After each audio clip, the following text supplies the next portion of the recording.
Hello and happy Friday, first of all. And um, I am super excited to see everybody here today. There's always that weird moment where you're like, will people come? And then everybody shows up and it's like a party feeling anyways for me. So I'm really excited to talk today about prison reform. I am joined with Derek Lange from Arizona State University. We were also supposed to be joined by Ayanna Thompson, who unfortunately had a medical emergency with her family. So uh, she is in the spirit of what we're going to do today and was part of this planning. And so I want to acknowledge that I'm personally bummed, but also realize that she is present in this moment with us too. So before we get going, I really want to invite everyone to take a minute. We've been in this for a year. As of today, kind of, this is the week where everything began to shut down and our world shifted. And I want to acknowledge that it's been a ride of a sorts. And we've lost a lot of people. And so if we could just take just a few seconds to hold some silence, offer a prayer, offer some thoughts for all we've been through, to honor that, and then also to honor the people that we've lost in the last year. Thank you.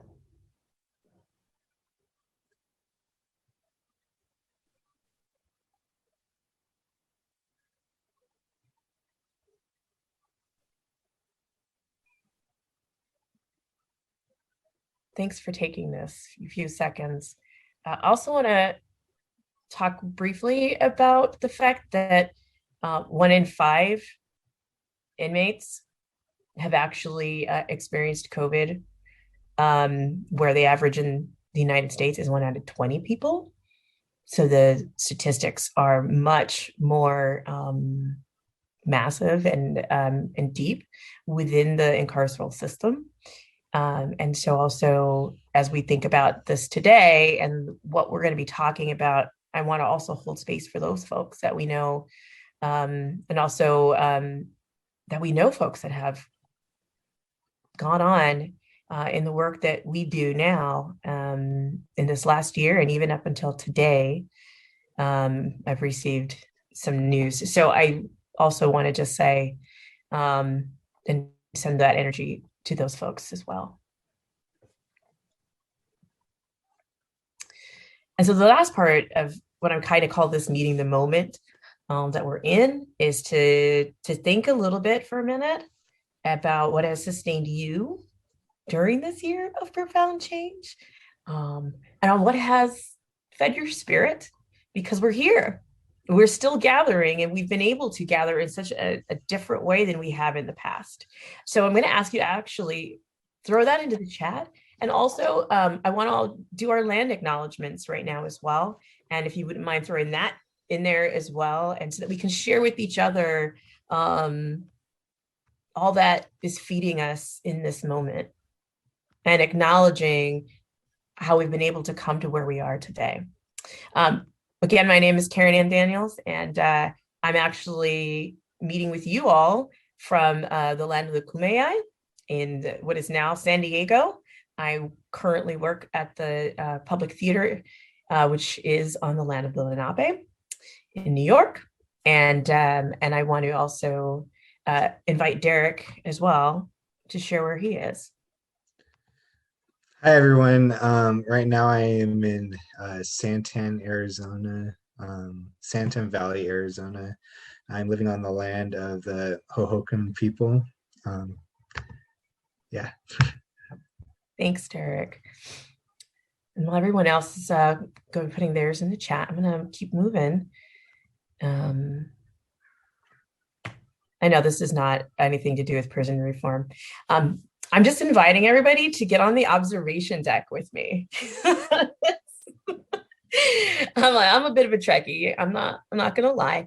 And I want to invite us all on the observation deck, because today's conversation really is kind of a pie in the sky conversation. It's not so much about what we're actually doing in our individual worlds. The idea in this conversation was to really start thinking about how what we do connects into a much larger system than maybe the individual organizations that we even belong to, or if we're working independently as freelancers, right? So I think that what we want to talk about is really about the big system at large today. So welcome to my observation deck. In my observation deck, we have some working agreements. We're going to take some time to have some conversation, to break out into smaller sections as well.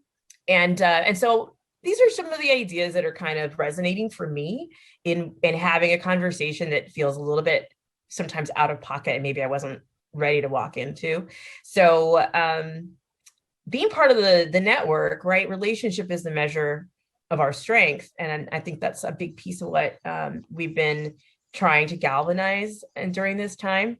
Something about being open to unconventional ideas and approaches, which, man, what a year, right? Like trying to pivot over and over again through the last year. So I think we're all in like much different places than maybe we may have been even before entering the pandemic. This is an amazing group of people who is always trying to do in the world what they are seeking. And but I want to just call it out. There's a conversation that only people in this room can have. And I think that's like a general concept from emergent strategy, but to say that I really think that's true in this space. And then, we do work and represent in many ways a lot of different people. But I think for today, I'd love if we could try to focus on speaking from our own experience and not trying to represent others. And then, of course, we want to hold some space for questions, for concerns as we go along. And if, there's a moment you feel like we're pushing past something, please feel free to raise your hand as well. So back to my emergent strategy here, what we practice at the small scale sets the pattern for the whole system. Here we are on our observation deck. And this is an idea to look at the whole system. The principles of emergent strategy, I don't know about you all, but in this time, I'm sure we've all been doing a lot of different kinds of reading and investigating of ideas. Emergent strategies really resonated with me personally. In sort of it's more focused on what I call organism thinking versus organization thinking. And so small is good, small is all, the large is a reflection of the small, again, back on our observation deck. Change is constant. Again, those are our battle scars of the year. There's always enough time for the right work. There's a conversation in the room that only these people at this moment can have. Let's find it. Never a failure, always a lesson. I always think about that as learning forward. Trust the people. If you trust people, they become trustworthy.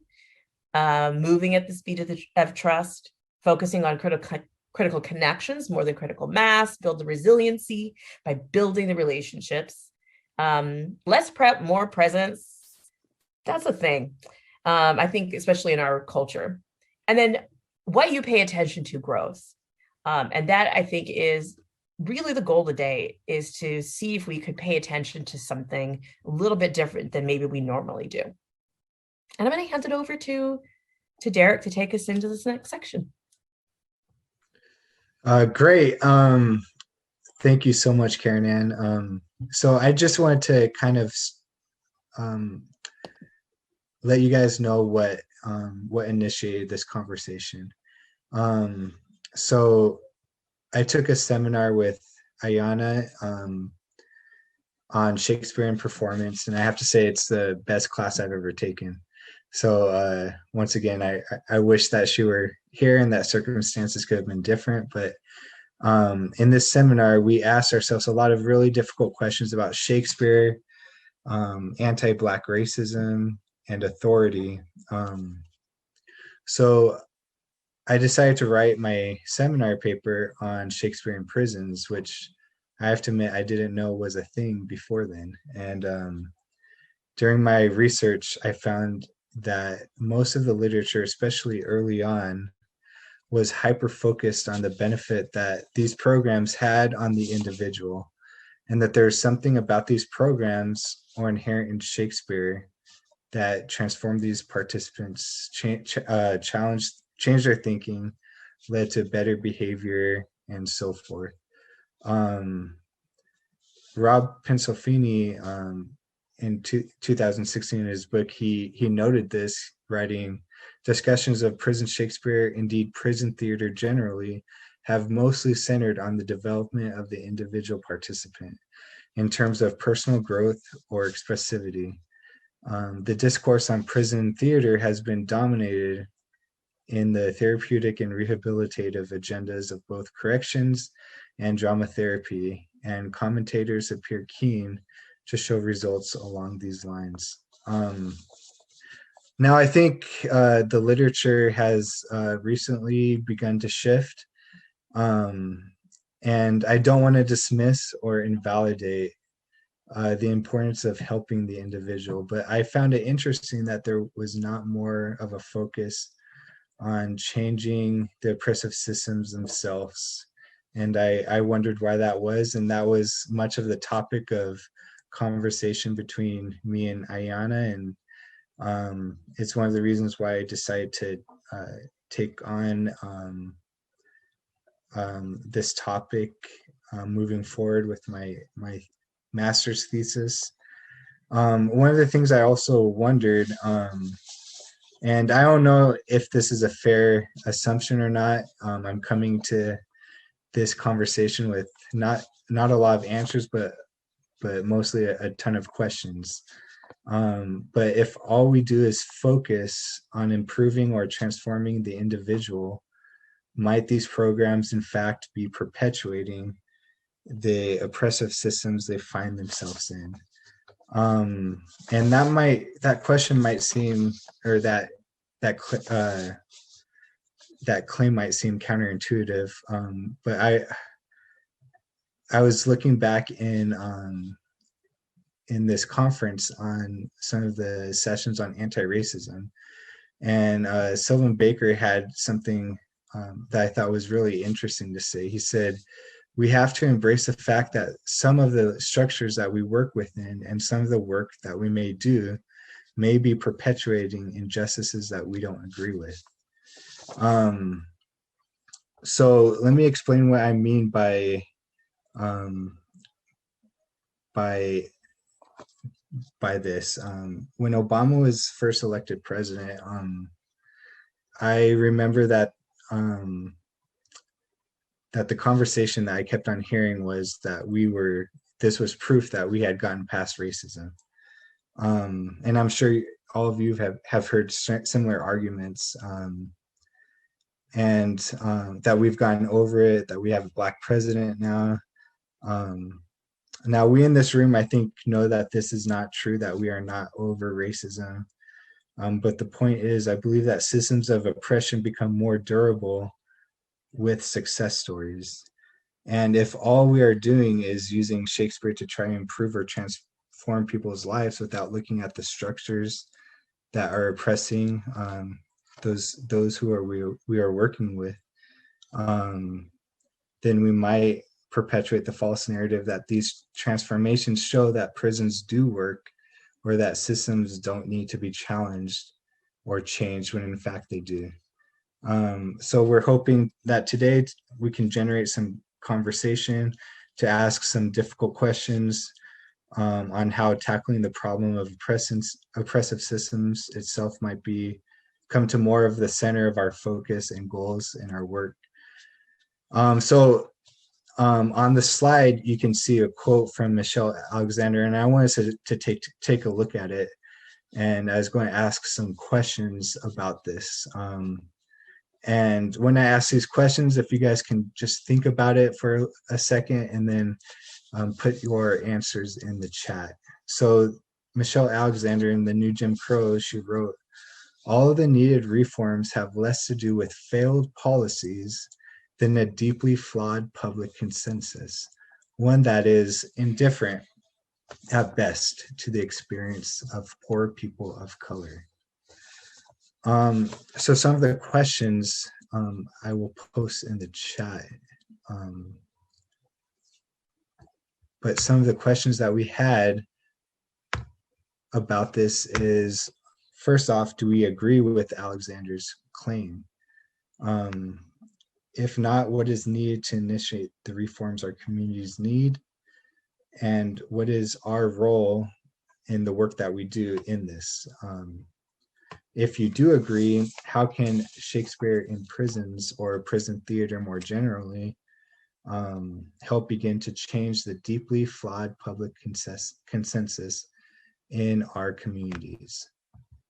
And I will post this in the chat right now if you guys can take a minute to think about this and post your thoughts in the chat. I'm going to invite Kate just to talk a little bit about what you threw in the chat while others are still doing a little thinking. I think, Derek, I absolutely agree that there is this tension, right, between having to sort of be to some extent in partnership with the administration of the facility or the Department of Corrections, and also being of service to the community that we're trying to share space and hold space with.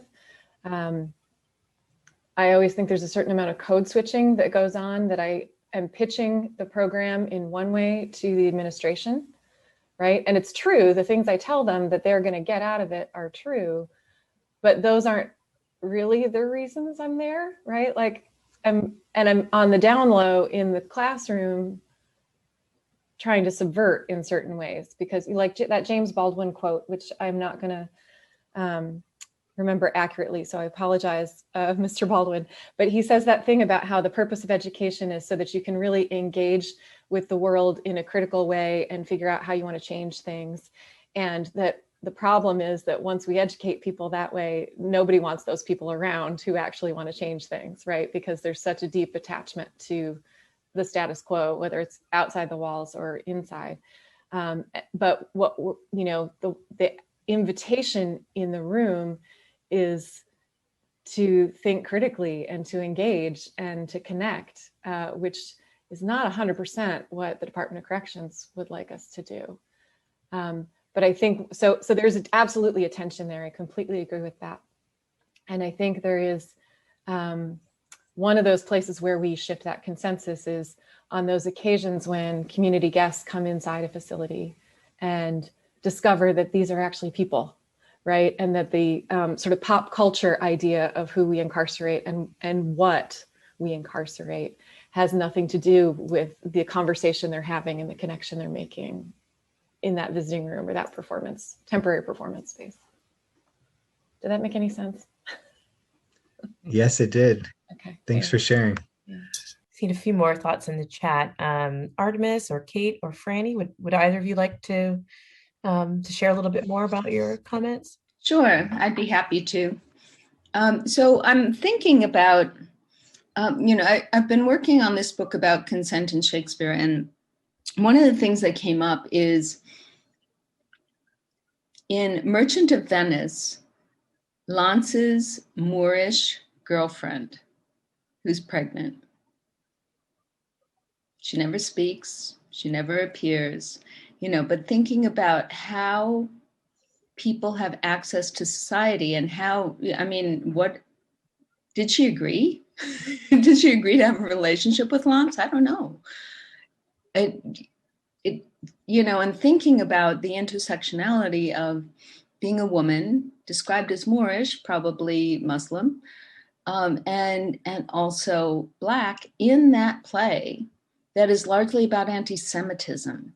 And so our scope is, we're laser focused on anti-Semitism, and yet there's this other character that appears that's very mysterious, and so I'm very curious about how we construct these verbal prisons within plays that imprison characters where they're only talked about and they're never seen and they're not given a voice.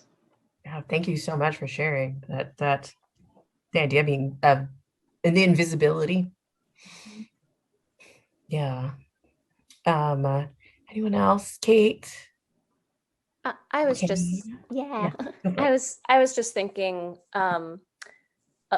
which I'm also going to paraphrase, that idea about judging society not by how you treat the upstanding citizens in that society, but by the way it treats the prisoners, or the criminals or the convicts. I'm completely paraphrasing it, but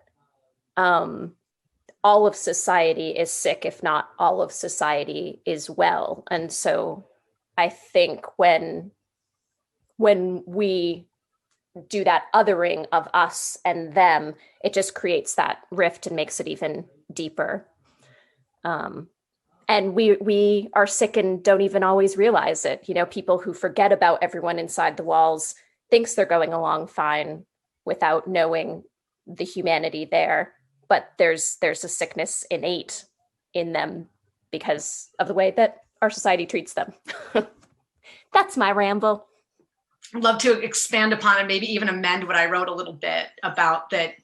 Part of the work being to assert and affirm the humanity that we all share, but not just I want to clarify, not just practitioners doing that like on behalf of other people, but that theater and Shakespeare have the capacity to assert and affirm people's ability to do that for themselves. And I know we've seen people come through, most of our programs, and I can speak on my own behalf of my own experience because that's one of our agreements today.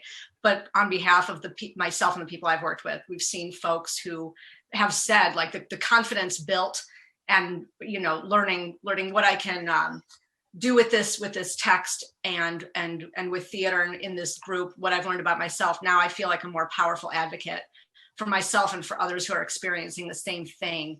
And so by being able to do that, all of us together can be what starts to shift public perceptions of people who've been to prison, and then that consensus, and then the policy, because the policy comes from the vote. Kristen, I saw your comment. Do you want to explain to the group further? Sure.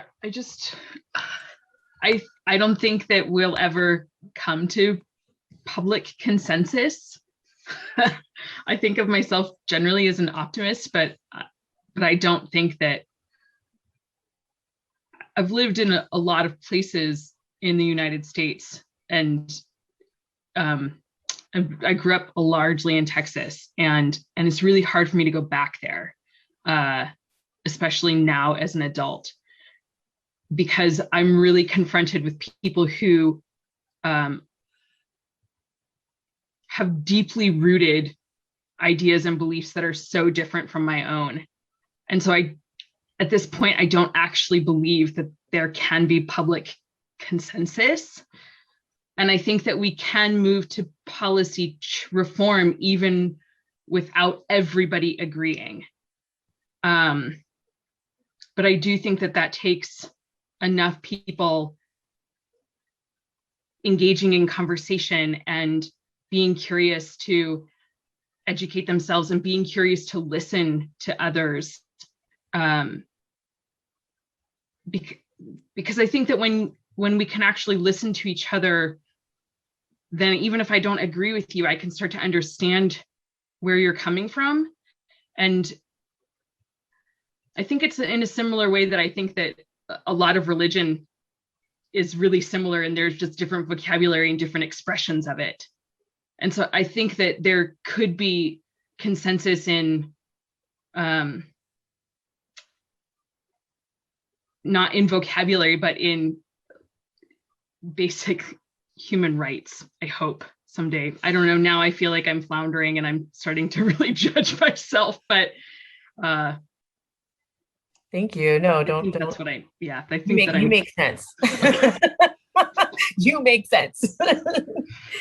Yeah, thank you. No, that's great. I saw also Carla, if you're willing to share a little bit, you're saying you're learning about nonprofits. So I'm curious what your sort of deeper thinking is around this idea. Well, when Derek was speaking about do our programs perpetuate the oppressive system, as I was stepping into this executive director role, I was like, what the hell are we doing? Like, nonprofits in their very existence, they shouldn't exist, right? But we do. We have this huge system of getting shit done in that way. And I can't speak more beyond that. It was more like just a slap in the face of, am I even in the right place? Is this even, am I just,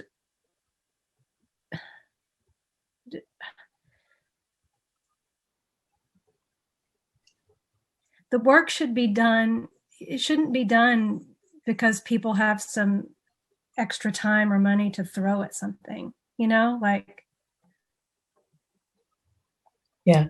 So yeah, just in just stepping into this role and learning, I'm just like, wow, we are,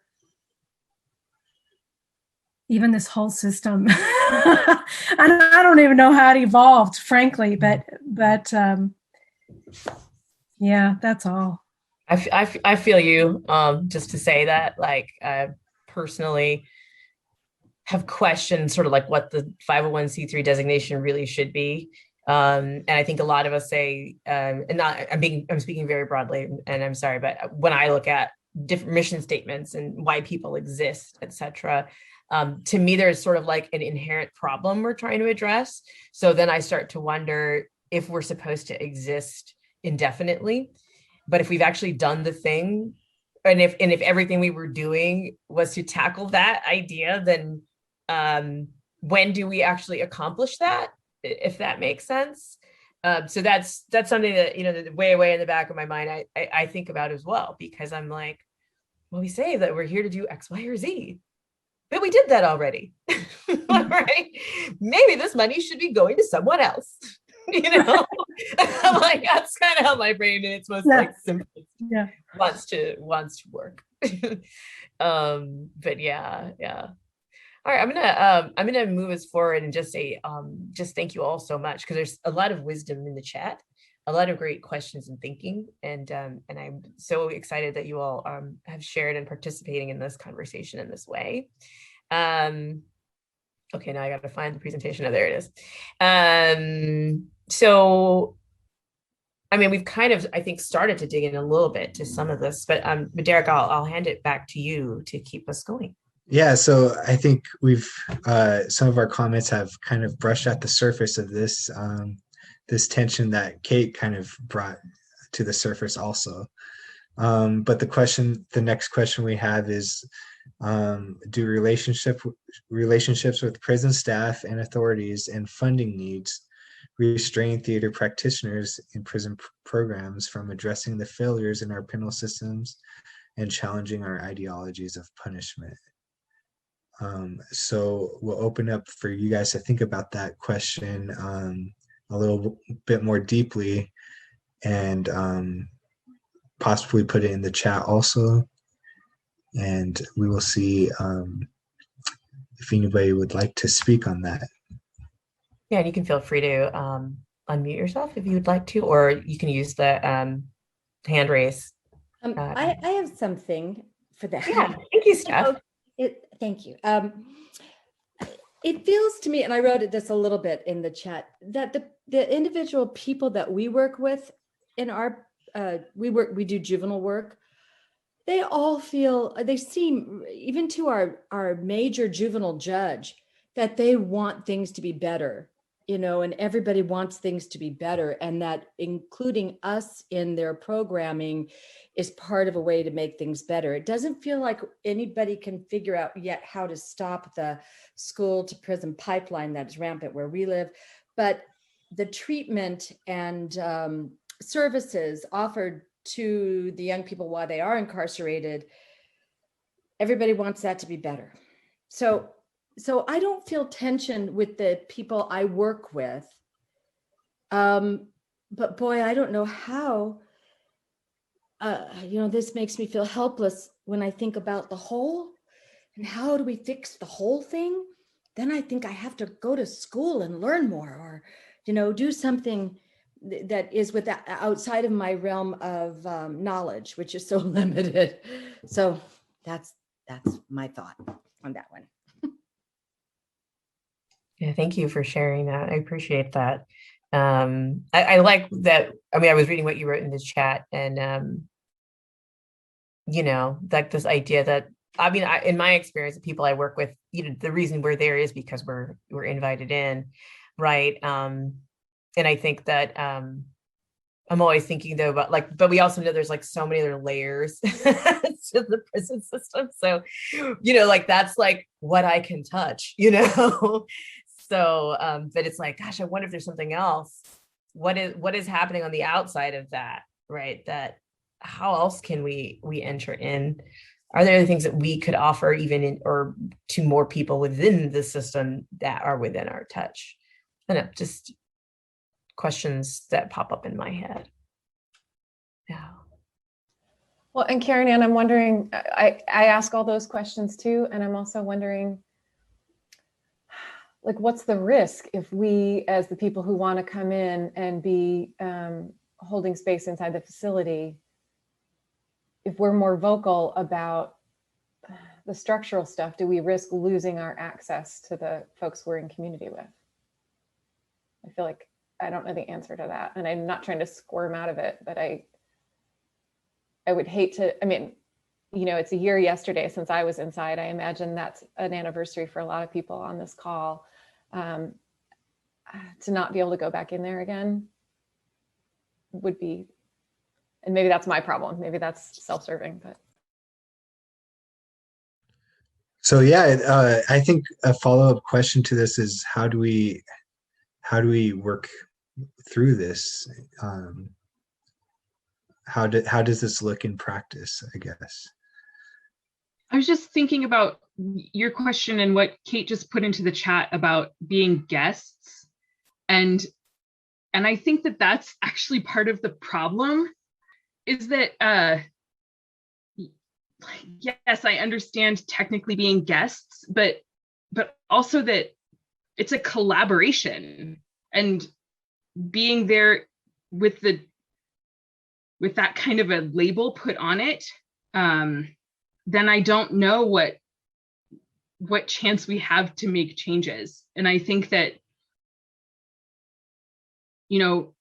here, maybe it's also because with Shakespeare and Company, it's with the juvenile system. So hearing Steph talk about that, I think that there really is, I believe, a collaborative effort, and that there's still lots of stuff to come up against too. But I wonder if that relationship shifts between the organization and the justice system, or each individual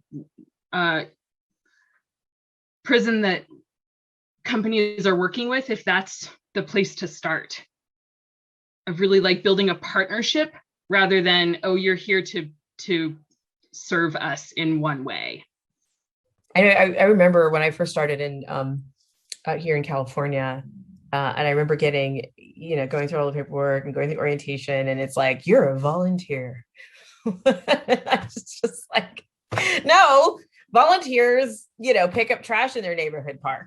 You know what I mean? Like, there's a difference between what I do and what we're coming here to do. And not that that's not important or to devalue that either, but to say, there's a difference from being, a Girl Scout and doing the work that we're actually trying to do within this system, and to work within a system and hopefully impact it in some way. So, and I just changed the slide to this because I think in what we're talking about here, right? This idea that we, how do we help transform a system if it is not participating with us? And the idea that transformation happens through actual, intentional, interdependent, and an adaptive process. And so the question to me is like, how do we get to this part, the adaptive process, And again, this is a lot of this is coming from emergent strategy, but it's just it's a big question to me, in terms of what we're acknowledging. Sorry, let me also do this one up. And then the next question for me is, this is sort of a definition that I'd come up with working in another class, called catalyzing engagement, but we kind of came up with this definition for what we thought transformative engagement was, which was about harnessing the tools and the practices that we have to impact the individuals, our institutions, and our world. And I just thinking about all the work that we all do, that this is a big piece of, what we're trying to do. We are an interesting linchpin in a really, difficult system. Because the truth is they can't do what they do without us either in many ways. And I don't know if that's really truly acknowledged, right, in a meaningful way that would impact our ability to affect the system. So I skipped this, which was the big piece of the conversation. So when Ayana and I first started talking about this, and it was, it was supposed to be, we were going to do something super deep in Shakespeare.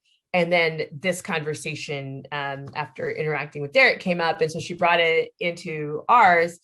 And I think this was sort of the core ideas that we started to try to think about, maybe other ways we would be impacting the system by using Shakespeare and by the sort of myriad programs that are represented within the network. And so this is the other sort of questions, sort of pie in the sky questions that it might be nice to do some group thinking around. So I thought we could start sort of a breakout session interrogating these things initially. And then after the first couple of minutes, if you guys can go around into your room and everybody kind of maybe share, maybe get one person to, take notes. And then maybe somebody else, if they want to, will report back at the end of this. Start with these 3 points as an opening conversation, from wherever you happen to sit and wherever your experience is. And then I will throw a few more questions. So I'm gonna fast forward really quickly to that, using this idea about transformation underneath it all, to how do we break out of our prison? So sorry, I'm so cheesy and I know it. But we're gonna go to breakout rooms so we could figure out how to break out of prison, and really think about breaking the system and how our participation can continue to chip away at it. And so these are the 3 questions, but we'll throw those in the chat for you as well. And then the hope is that we'll come back and sort of have a little bit more of a share out in the space. And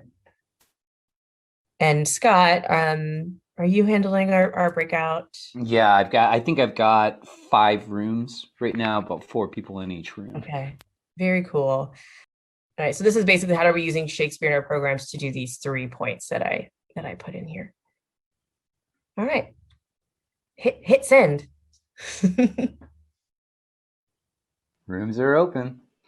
But welcome back, and thank you all for going on again on this journey with us. I'd love to hear about some of the conversations that you all had in your rooms. So I'm going to, I don't remember what the groups were. So if you all chose a spokesperson, or if you have more than one person, I'm just going to pick a random human being, and in whatever group you're in, you're up. All right. So I'm going to go with Michael. I don't know that we felt a little overwhelmed in our group. I mean, I know I did, and it felt like the room, but the consensus seems to be that, what we do in the rooms with our population is what we can do. I beyond that, I live in Tennessee, where Tennessee officials are telling people, and I tell this to the group, are telling, talking amongst themselves and saying, inoculating this population would be a PR nightmare, even though they know that it would be beneficial, that they're the most vulnerable group, and also affecting the outside world. So how do you fight that? Because then they're fighting another battle. And I don't know what to do about that. I know that I can go and be with a young man and have him speak the words of Hamlet and feel the energy come from him that he didn't have before, and him tell me that he feels joyful where before he was feeling down or lonely. I can do that. And that's, as you know, I take it moment by moment.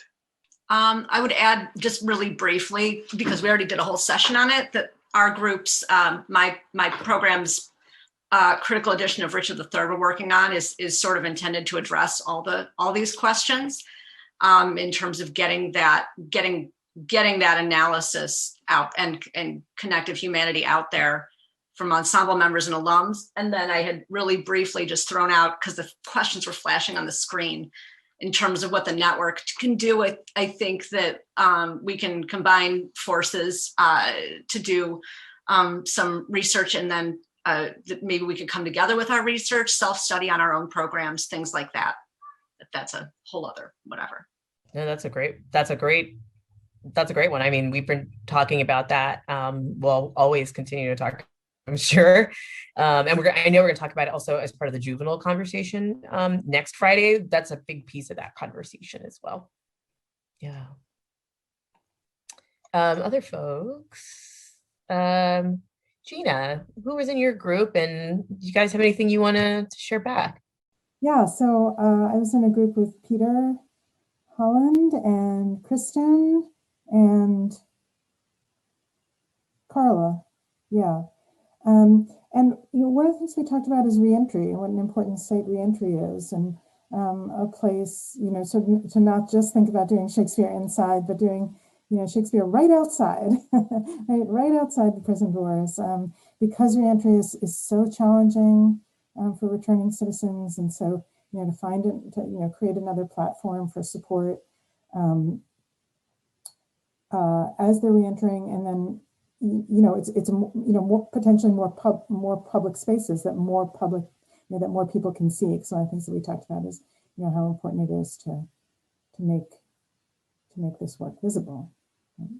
So, and we talked about the Shakespeare and Co's Shakespeare in the Courts program, which I didn't know about. I'm so happy to know about because it sounds amazing. But that's with juveniles, so that's very limited public exposure there, of course. But maybe it's something that can be done with non-juveniles as well. Just that the Shakespeare in the Courts is an alternative to incarceration. So instead of going to prison, that was the point on that one. Thank you for sharing that. Yeah, I think it's interesting also to think about what are sort of models of working. I think that's kind of what I heard in that. What are the different models, and are there models that we can apply in other ways that we haven't thought about or engaged in yet, that we can share with each other where we happen to be? Yeah, awesome. Who else? I was just going to report back really quickly, because we had a really unique situation, being that it felt indicative of our participants inside that cannot see us or hear from us. We couldn't see and hear each other very well. We actually had a participant be off mute for some reason, got stuck, and so it was Carmen, Julianne, and I, and so we were reading what the text the other person was saying, and they couldn't see me, and so it was just kind of cool to just feel what they were feeling in that sense. We just talked about what was up for us, and we really didn't get as much into the prompts because I couldn't see them. But the idea of what we were sharing is bringing more into the community, as far as how, really just opening that question even further of how can we bring this into the communities that can't come in, or Carmen's population is minors, and so people cannot come see them, or there's no way to film them. So how do we connect further? So we just started to discuss it, and don't have a whole lot to report back that my brain can hold on to, but maybe Juliana has, or Carmen has something that can add. Yeah, I just think sharing on that, we were able to share each other's practices and maybe give each other ideas on how we can engage the community more when you can't necessarily bring a community in. Thank you. That's a beautiful thought. That's wonderful. Okay, great. So then there was one other group you had called on. I talked a lot, so I don't know if Grant or Charlene, I know Andy's. By request, we asked you to. I thought particularly the points you hit about prison reform in general and backing ourselves up before we get to prison within that pipeline were germane. I think a lot of folks will nod when you say them again, but they're very welcome to me to continue to hear. And you might want to, if you wanted to run through those a bit, just in terms of how you negotiate with the administration of the prisons when you're wanting to bring a program in, and contrasted that with how you then are also talking to the guys in your, I believe you put it, a James Baldwin insurrectionist motif. Yeah, absolutely. We got into talking a little bit about if you abolish prison, then what? Or how does that work? And so what Grant's referring to, as I was saying, part of how that works is, I mean, there's obviously sort of, there's restorative justice circles, and I don't mean to dismiss that, but I think that's really an important component. But there's also, I think there's all this stuff that needs to happen before people get involved with the system of incarceration in this country that would prevent a lot of people from getting involved in the carceral system, right? In terms of if we funded our schools equitably, right? As opposed to, based on the tax bracket of the neighborhood that the particular school is in, right? If we actually gave as much money or maybe more to schools that are in neighborhoods that are experiencing social disorganization and structural disadvantage, cumulative disadvantage, right? If we had universal basic income so that parents with small children in neighborhoods experiencing profound social disorganization had the spoons, frankly, to stay engaged with their kids as opposed to having to work 2 jobs or 3 jobs and not have to be worrying about whether they're going to have to move every 6 months or 18 months or whatever it might be. If in New York State, for instance, after the 4th grade standardized testing, we didn't decide how many more prison cells we needed to build, right? Like all of those are things that we could look at that are sort of pre-carceral, right? Way before, as opposed to going, this 10-year-old didn't do well on his standardized test, therefore, let's just put him in the pipeline. Awesome. Thank you. I think that's, like, could we get in there before anybody gets down that pathway? Are there things that we could be doing that are different? Universal basic income, that's a big conversation.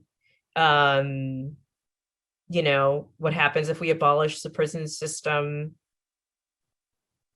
Then what?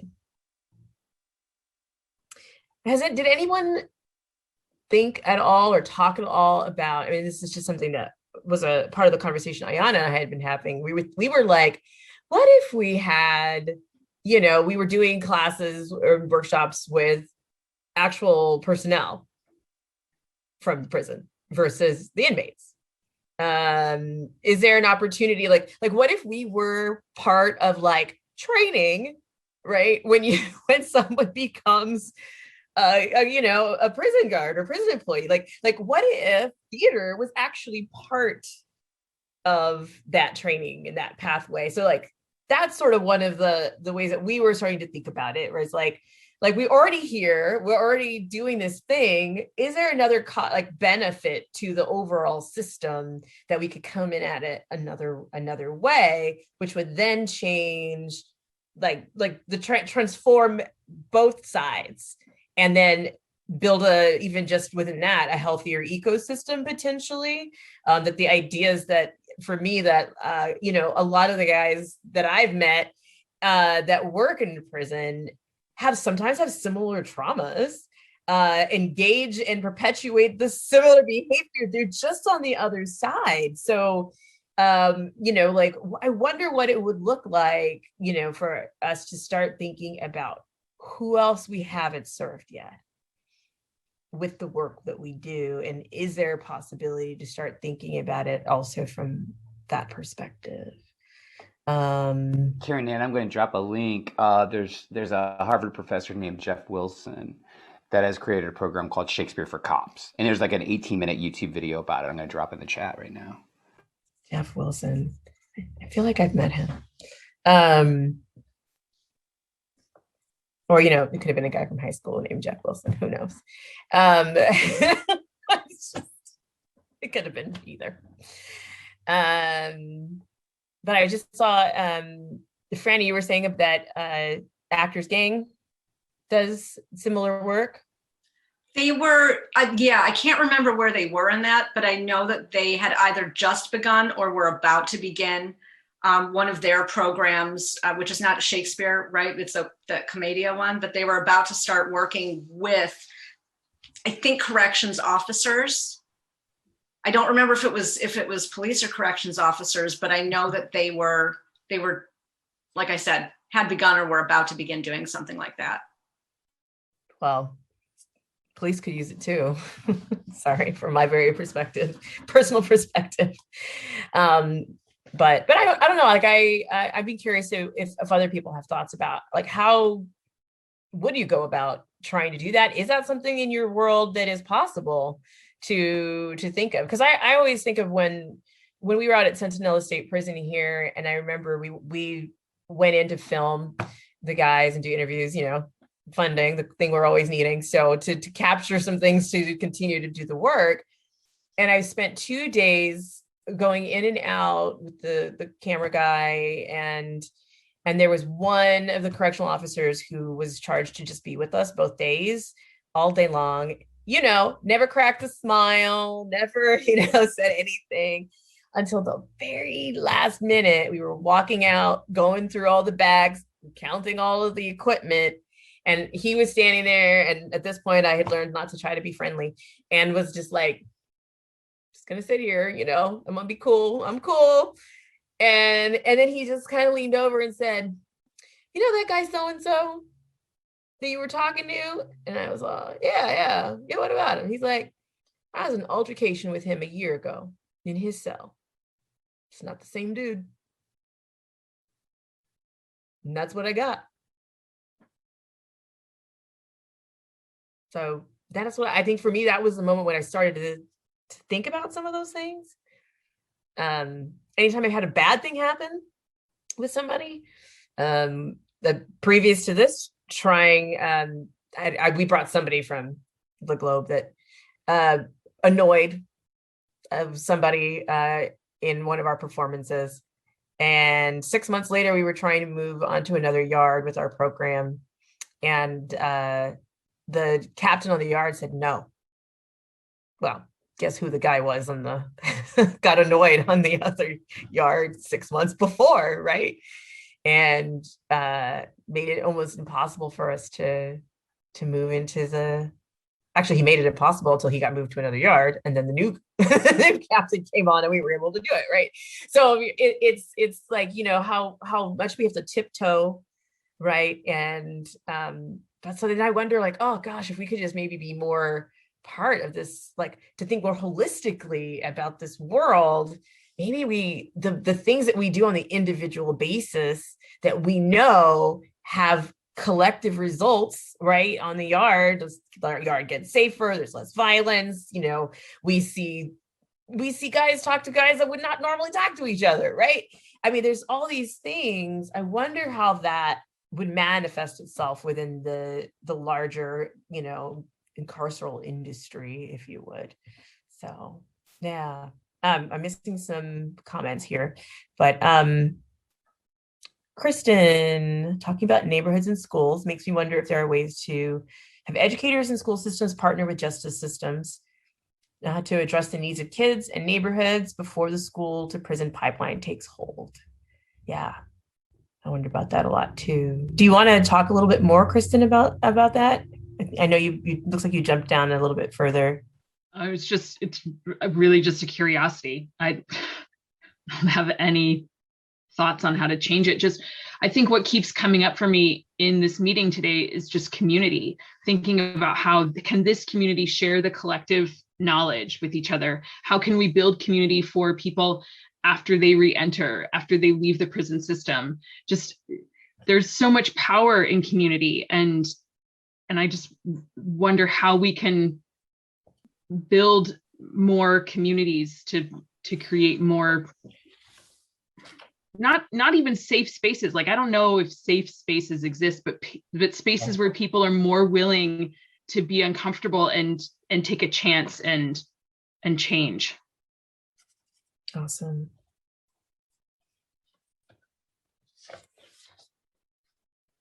Portland Public Schools, restorative justice circles and classes. That's pretty cool. Brave spaces. Any other thoughts you all want to share? Otherwise, what I will do is we'll go around and do just a quick what's resonating, top of thought in this moment before we wrap things up. Awesome. So real quick, we will just do quick popcorn. Just everybody unmute yourself so it goes fast so we can really popcorn. And, you know, just a quick reflection, if there's a thought, something somebody said, an idea that is resonating with you, if you would please just share it with the room briefly, and then we'll wrap it up and I'll hand it out back to Scott. I'll get us going. Actually, really just what was said about being more willing to be uncomfortable. That's what's resonating with me right now. I'll call on Carla. Pre-incarceration efforts is what's resonating right now. I'll say incorporating corrections officers and the administration in a more holistic way. Since I'm not working with people in prison, it's an aspiration for me. I would like to, but I would say just being able to do what I can do and just say, you know, and just take the next right step, not worry about, oh, I don't have power to do X. It's just, what do I have power to do? Okay, do that. Yeah, a lot of what's coming through for me, I feel like, is that I feel a lot of gratitude for having this network and this conference, because coming from me and not speaking on behalf of anyone, but what I'm gleaning today is the intense fatigue and overwhelm that so many of us have, not just in terms of having been out for a year or wondering what it is that you know we can do to impact these systems with our work, but also just that, like I said earlier, the vastness and seeming intractability of the system, that I'm glad we have each other, and I hope we can continue to connect and share resources as we move forward. You know, I just kind of want to just say ditto to Franny, and I'm not a theater practitioner. I'm actually an academic. I teach Shakespeare in prison, and just really, but I teach about prison theater. I teach about prison theater, Shakespeare in prison. And I'm just really, you know, I'm very inspired by this community, and I'm inspired by its variety. You know, how many different folks there are doing different kinds of work in different locations, in different modes with somewhat different populations. And I also want to say that I have only recently come to emergent strategy, and it is, you know, kind of blowing me away. And so I just, you know, kind of couldn't believe that you started the meeting with it, and because that stuff's really resonating with me a lot. So thank you for that. I guess detention alternatives. You know, that was already in the forefront of my mind, but now really, you know, I'm currently attempting to speak with our county sheriff and get, you know, some of our juveniles released to us instead of, you know, probation. So I who knows what will come of that, but that's my goal. You know, continue the work further and let them do something aside from probation. The thing, it's kind of related to something that someone was saying at the very end as we were whisked away, but two questions that I think are always important to be asking is, why am I choosing Shakespeare for this, and why am I choosing theater for this, and what and I think that even when you come up with the answers, there are important questions to continue to ask to keep yourself honest in it.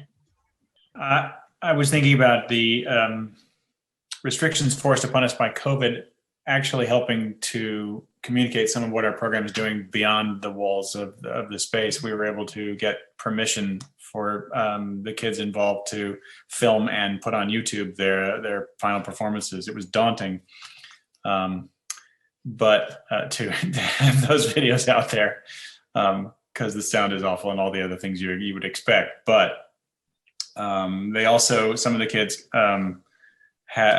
can reach a level where they can have off-campus privileges, and we're open to bring them to some public performances that are coming up. But we'll see. Two things resonating for me really quickly. One is the quote that Scott shared, the Angela Davis quote, radical just means grasping by the root. And sort of partnering with that is the what we practice at the small scale impacts the whole.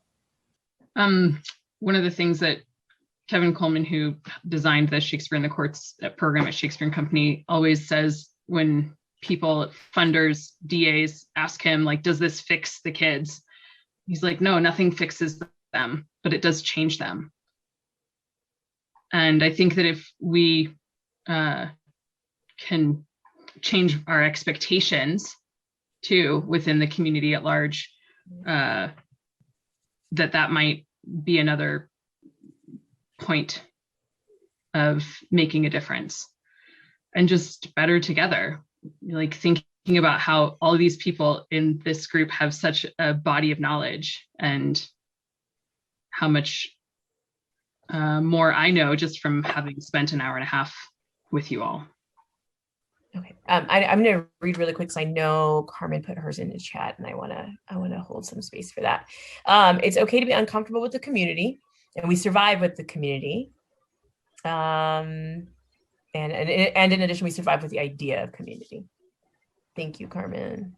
And thank you all so much for going on this journey of a conversation. And I think also very resonating with me is this idea that we do have this community. And I think this question of how do we galvanize all of the amazing resources in this room? And I think that that's, this to me is sort of the beginning of that kind of a conversation, so that we can start to figure out what is the power in this room, and how do we bring it together. So thank you so much. Thank you so much, Derek, because you're the person who actually started this conversation. And I really appreciate your taking the time to be here and to co-lead this session. Did you have any last minutes, and what's resonating with you before we take off? Yeah, I just wanted to thank everybody for sticking around and for facing, I think these are really difficult questions. And I think the work that you guys do is very difficult work. And you have these tensions where you're trying to make a difference and a change. And I commend you for that. And I guess what's resonating with me is just the power of, I guess, collaborative efforts in facing these difficult questions that we have, in trying to find better solutions for us and the people who we work with, to make a bigger difference on our communities as a whole. And thank you guys for participating in this conversation with us today. Yeah. And also on behalf, I think, of Ayana, who, like I said, had a family emergency and couldn't be here, but I know she was extremely bummed, and tried to do everything she could to change it. So as emergencies go. But thank you so much. And Scott, I'm going to hand it over to you. Thank you both so much. That was great.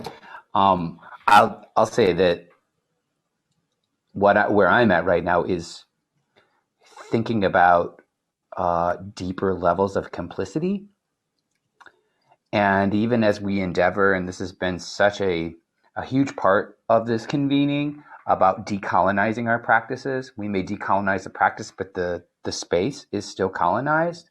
And we need to be looking a little bit less myopically at the structures that are in place before and after we're in the space and how we can seek to dismantle that. Anyway. E.C. Brooks Lockdown by Kurt Tofflins. Early March, 1st to 5th. Steel gray sky, abortive spring yet to arrive. Word, when will we dance again?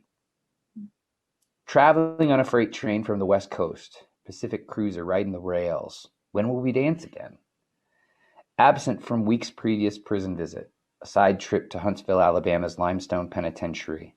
When will we dance again? Mm-hmm. March 11, 2020, the last day banned from E.C. Brooks Correctional Facility. When will we dance again? A band of brothers on ice with a gloss of zingy jalapeno tomato vegetable juice with a splash of Tabasco horseradish sauce with a double shot of COVID-19 killer cocktail behind reflective blooded red razor wire. When will we dance again? Virus lying in wait in civilians' parking lot. When will we dance again? War of the Worlds battling the pandemic and science. Conspiracy theory versus common sense. When will we dance again? Virus at the front desk, signing in, concealed as a padre round the neck, sporting a hanging noose, thick gold rope chain, NBA styling, hangs a gold cross adorned with chipped ruby red stones, marks of dishonor. When will we dance again? Floating through each checkpoint, breathing, exhale on disbelieving, COs, masks below their noses, COVID-19 filling up each room like an air mattress, trapped, polluting air, leaving behind, death's calling card. When will we dance again? Through the window of time, gazing back at the circle of trust, each purple plastic chair filled with eager anticipation, exuberant expectation. When will we dance again? The circle of trust, like thin ice on a schoolyard pond, fractures into pieces, reassembling a jigsaw puzzle. The visage in each chair, a brother, with the relentless tick-tock passage of time. A puzzle piece is lost, leaving a hole in the memory of the circle of trust. Mm-hmm. When will we dance again? And this is after learning that one of the guys in his circle, Bobby, passed away from COVID during this lockdown. So, yeah, really, it's touched us all. I mean, in so many ways. Yeah. Hard to wrap your brain around. 1 year, may it not be in waste. Hear, hear. All right. And on that note, have a great weekend. Thanks for coming on the observation deck with me. That was awesome. Thank you all so much. Thanks, Grant.